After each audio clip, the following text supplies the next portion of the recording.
बाप की पगड़ी बचाने के लिए शादी के लिए तैयार हो गई।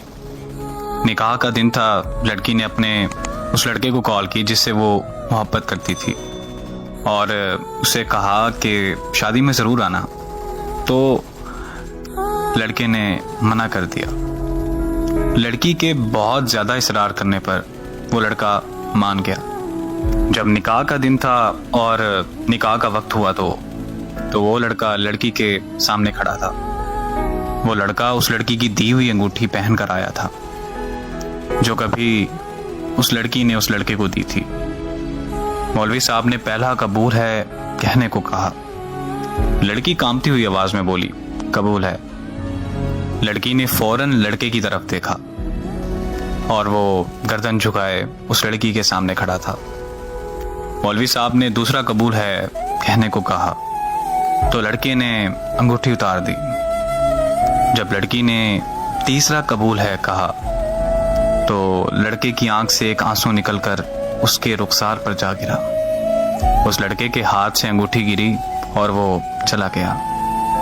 उस लड़की की रुखसती हुई तो वो लड़की जब घर पहुंची, लड़की की दोस्त भी उसके साथ थी। लड़की अभी जाकर ही बैठी थी।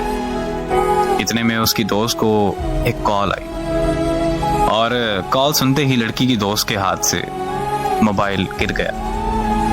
लड़की के इसरार करने पर लड़की की दोस्त ने उसे बताया कि शादी हाल से जाते वक्त उस लड़के का एक्सीडेंट हो गया और वो वहीं मौके पर मर गया।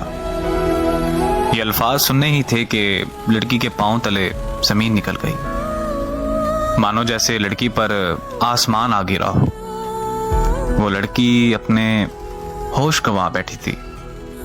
अचानक लड़की को फूट फूट कर रोते हुए याद आया कि उस लड़के ने उस लड़की से कहा था कि अगर तो मैं तुम्हारे निकाह पर आया तो मैं मर जाऊंगा, और लड़की के इसरार करने पर ही वो आया था।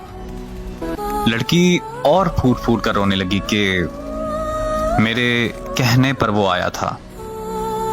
आज के बाद इस बोझ के साथ जिंदगी गुजारनी पड़ेगी कि वो लड़का मेरी वजह से मरा, और इस अजियत में जीना है कि वो मेरी वजह से मरा।